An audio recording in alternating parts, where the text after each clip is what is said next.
do away with all the other competition by selling things below cost. And then once other companies are gone, they're going to have all the different consumption in that rural area.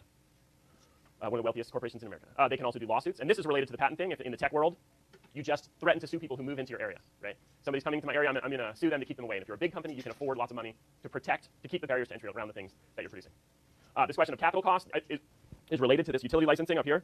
So we say we'd rather have one power company because it would be crazy to lay 2 layers of copper cables out through all the communities, right? So certainly for copper, for telephone and cables, it's just cheaper for society to have one person running it all. Garbage trucks and transfer stations, kind of similar. So when we have big capital costs, we'd rather smooth them across society by having one producer. And then what I already tried to motivate with this question of natural monopoly is there's a whole bunch of cases where monopolies occur because there's some sort of cost advantage for having one big firm. The more you produce, the lower the costs are in this case. So we can think about that in 2 ways. One is just some companies grown up providing an essential service, or a lot of times the way we think about this is this mergers and acquisitions, maybe like airlines or something. Big companies accumulate smaller and smaller companies taking over more and more market share, right? So the bigger they get, they can have some long-term cost savings, and they can be the only seller by buying their competition, absorbing their competition into them. And then there's technological advantage. This is related to innovation with patents. Sometimes it's not by patents. Sometimes it's just by getting out there and getting the better product sooner. So this, in our lifetime, right now, we could think about, Google and Apple, right? So Google controls some huge share of internet search, something that everyone in the world is constantly doing every day. They don't have, so far they're not been seen to be a monopoly because they're pricing, they're giving it away for free, and there's other options.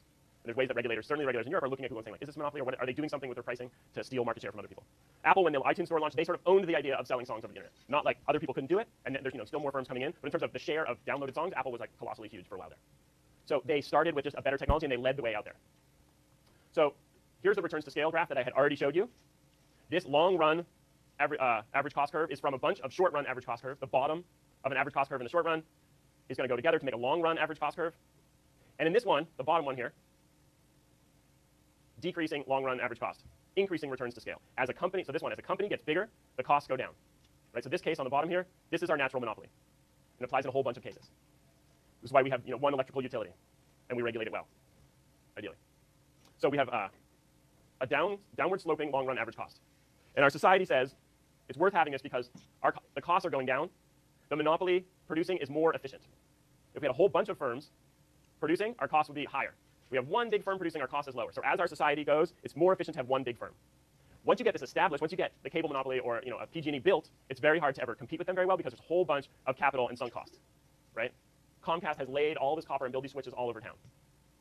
So in the case of a lot of natural monopolies, the government says, let's regulate them, let's let the monopoly be, let's regulate them. Society gets the benefits of having lower costs, and through our regulation, we'll give a fair share of profits back to the monopoly. In most cases, we're going to say, society's going to pay lower cost, and we're going to give some profits to the monopolist, but it will still be at a lower cost than having a whole bunch of firms supply things, because there's so much capital to depreciate across a whole bunch of consumers. So we have our regulated monopolies. Used to be that local telephone was really important. This is something that you guys may barely remember, the landline. Used to be that long-distance telephone service was only one company, and then little by little, companies started to compete with long-distance telephone. Sprint, the wireless company, Sprint PCS, was originally a company that was set up to provide long-distance telephone competition. They were the first one to provide like a national competition to AT&T and long-distance service. Power distribution, this is what I was talking about. So PG&E controls all of the wires going to everyone's phone and everyone's house and everyone's business in a huge chunk of Northern California. Power generation is really a big one. It's interesting. We do have some free market in power generation. Like you can apply to open new power plants. And when we talk about renewable energy, we'll talk about adding power plants. This is billions and billions of dollars, though, to add a power plant. So we have sort of ways that we let people in through a regulated way to our electricity grid. Cable TV is one that's still out there. So many people get their broadband through cable, and one cable company just ate the other cable company. So some huge percent of Americans are going to get their internet through this one company. So this is going to remain an issue in the future years. Less and less people are watching TV, but there's huge corporations controlling our access to the internet. But it's interesting in our lifetime in recent years to see, like, sorry, this is out, right? Local telephones, landline out, long distance telephone out, right? They want to do a smart grid. They want to make power distribution smarter. They want electricity to flow more like the internet, where people can supply and demand things. So it's going to require a whole bunch of infrastructure upgrades. But this is something that we may see happening more and more in our lifetime. Power generation, as I talked about before, people can generate power at their houses. Another thing that's going to happen in our lifetime is we're going to have more and more electric cars, and so we'll be consuming these big chunks of power. So there's going to be distributed chunky consumption and distributed chunky generation. So right now we're seeing this happen where people are now producing as much power as they consume. So this is changing, and certainly what's going to happen for how people get internet over time, there's a whole lot that's going to change. Here's my examples of different things that have changed in time. The government sets a whole bunch of monopolies, and we know about these. Passenger rail service in the United States, owned by the government. Residential mail service, owned by the government.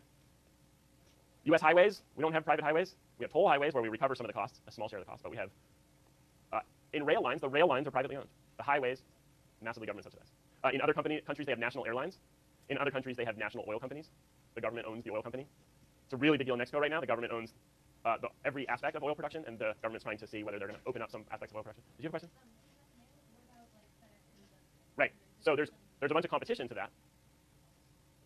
And that's like getting bigger and bigger all the time. The more that we order things from the internet, the more that these other sectors grow. But there's still like this giant regulated monopoly with huge amounts of employees and trucks and infrastructure. I mean, maybe in our lifetime we'll see the U.S. mail go away or change. It refuses to die so far, but quite possibly you'll see it at some point. Okay, so I'm going to try and get to the graph. So the profit maximization for a monopolist. The monopolist is facing a downward sloping demand curve. They're not just taking the price that comes from the market. The monopolist can choose and affect what price and what quantity are consumed. Two terms that I'm going to introduce. The demand curve is average revenue, and there's marginal revenue that's below average revenue. So I'll try and motivate this. I'm not going to get too into it mathematically. So there's a marginal revenue curve that's below an average revenue curve. Average revenue, we could just say they get price P for each Q that they sell, so it's an average that they're getting for each unit. Marginal revenue, so as they sell more, it's because of downward sloping demand, the marginal revenue is going down. All right, so really quickly, we had the old case where we had some sort of price. This is the one where we have two graphs. We have out here, we have a supply and a demand out in the market. Sorry, I'm trying to speed up to finish this so you can have it. This is the market. Let's pretend that says MKT. Okay, and then the firm, right, is, see how I want to do this. All right, so long term, let's just say economic profits are 0. Here's our average cost. Here's our marginal cost. The firm, this one is where long-term profits are 0. This is the quantity produced by each firm. There's a whole series of firms that sum up to this big supply curve, this marginal cost curve across all the firms. So let's just start with that point where economic profits have been driven to 0 by entry into the market. Okay, so we're going to say that a firm as well has an average cost curve and a marginal cost curve, average cost curve. These are dollars per unit output. This is our output.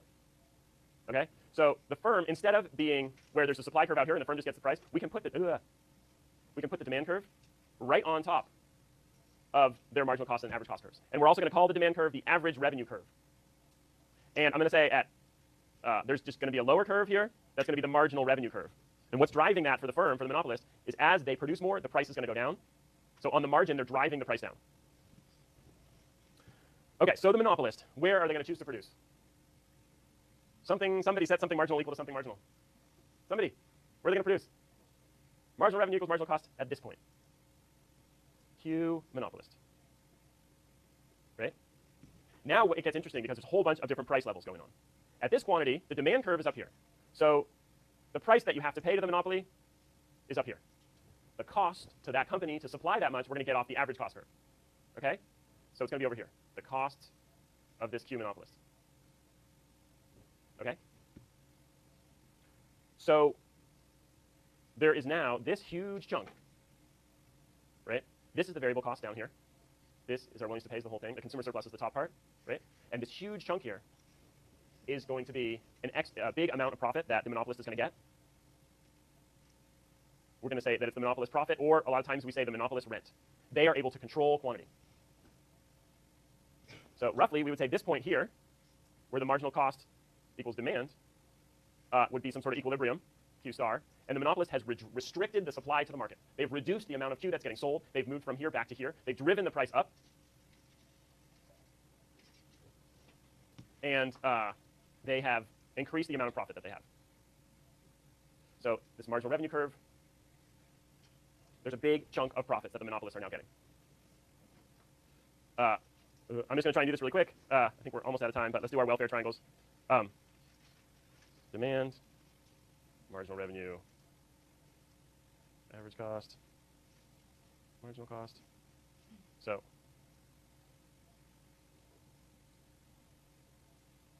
let's just box these in really quick. So monopoly, producer surplus is down here, consumer surplus is up here. Dollars per Q, Q. So importantly, we have this triangle here to deal with. We have this loss triangle, right? So if we're thinking about this as a regulator, this is environmental economics. We're going to think about how to regulate things. We're going to say, so there's some loss to society from giving up this amount of quantity. And we're going to say if we have a regulated monopoly or one big monopolist, if we can regulate it, if it's the government, we can think about some ways to distribute the shares of monopoly profit. We're going to let the monopolist have some of their profit, and we're going to regulate rates down on electricity for poor consumers. We're going to regulate rates down for certain industries. So we're going to charge different rates for different people to allocate this as a society. I will keep talking about this. Come to office hours if you want to talk about the midterm.